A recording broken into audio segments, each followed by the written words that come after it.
All right, guys, what we discussed yesterday, as I say that I'm looking for buy above this level. That was 44,000, let's say 500. All right, 44,500. So here you can see price just opened here exactly near yesterday closing point, and within a 15-minute price dropped drastically. All right. So, but here you can see that was supporting line. So my rule was I was looking for buy after forming a bullish candle above this supporting line. All right. And I told that if price break this supporting line, which is 44,500, I was looking for short. So what happened? So once they form a bullish candle, let me show you, let me zoom a little bit. Okay, perfect. Okay, now you can see here. So after running drastically from this area, sharp move down, exactly reach that level. So finally, they form a bullish candle. All right. So first, so next candle again form a bullish candle. So I place buy order here, and I place SL below this lower point because that was almost 100-point SL. So once 100-point SL, SL is 100 point, so I reduce my lot size. Let's say normally when I place 50-point SL, when I place 50-point SL, at that time, let's say I buy 100 lot. Okay, all right. For example, okay. So once become like 100-point SL, so I reduce my quantity to half. That is the 50. All right.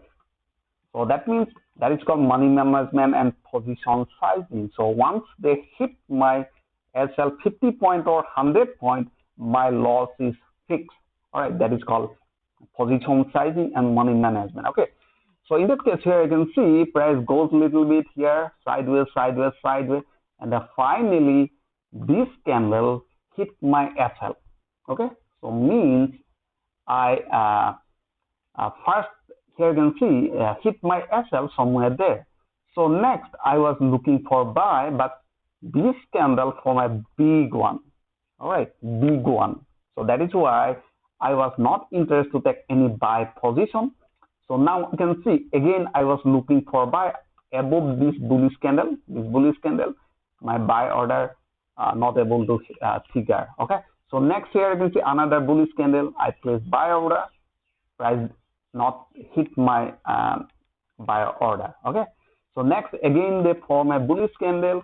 I place buy order above the price not able to hit my buy order.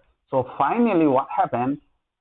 Here you can see this candle broke this my supporting line. Okay, so later I'm not interested to take any position. It's going to close the market. That is why I'm not interested.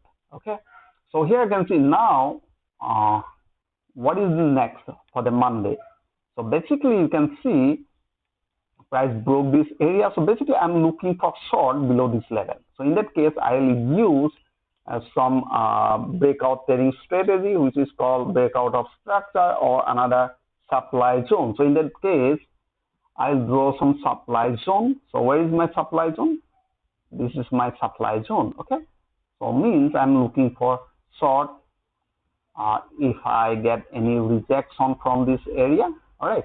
So or if price open somewhere anywhere, if price fell drastically, I'll wait for a pullback because this is called breakout of structure. Price goes up, pullback. Okay, so this is called breakout of structure. If price open gap down or something like that, and if price goes, and again if price pull back, so I'll see some rejection candle in this area, I'll short it.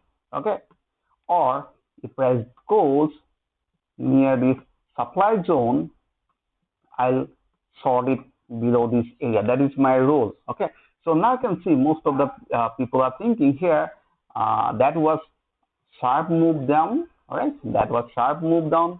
Price pull back near demand zone. Why I'm not able to short here? Because price just little bit above this supporting line. Let me show you here why I'm not interested to take any position in this area. So that was supply zone, clear downtrend. All right, price are creating lower low. Okay, price are creating lower low, lower high, the lower low. Okay, lower high. So in that case, here you can see that was a supply zone. Even price reached that level. So why I'm not interested to take here? Let's say let me show you in a 5-minute chart. Okay, so you can see in a small time frame like here. All right, here I can see. Okay, if I place sell order below this candle, let's say this is the bearish candle. Okay, if I place sell order here and my SL is 50, almost 50 to 60. So my target is less than here I can see this area, because here I can see only 80 points are there. All right, this supporting line just above this 80 points. Okay, because that was a strong support, strong support, strong support. Okay, so if I place sell order somewhere there, my target definitely will be near supporting line. Who knows that the price will break this level? It may bounce from this area. All right, so that is why I'm not interested to take any position here in a downside. Okay, so let's say if I get any opportunity here, all right, in this area, let's say, so in that case, you can see my target near to 230 to 250. So I can place order here. All right, because here you can see this is a supply zone. Price are rejecting or drastically move. If price goes to this level, if they form any rejection, so I can go for here because my support is near about 1:4. All right, so I'm not interested to take any position 1:1. 1:1, because if I place sell order somewhere there, SL is somewhere there, that means 1:1. So I'm not interested. Okay, so that is my fixed rule. Okay, so Monday we are looking for short below this area, and for the buy we need two pieces. Okay, as I say, two pieces. Okay, let me show you two piece. Okay. All right, so here you can see prices are running in uptrend, like higher high, higher low, higher high, higher low, higher high, higher low, not able to break this level, and price drop and break this neckline. This called piece 1 and this called piece 2. This is not able to create higher high and price drop, and once they break, that will be my entry point. All right, so similarly I needed two pieces here. Let's say price forming a lower low, lower high, and a lower low. Okay, so if price goes up, pull back again form, so that means this is one piece. Again price goes and break this higher point, so that will be my entry point, because this is the two pieces. Okay, so that is my entry point, and target will be 1:4 to 5. Okay, so basically I'm focusing on a 5. So that is my rule. Okay, so I hope you enjoyed this video. If you like this video, please like and subscribe. Thanks for giving your valuable time.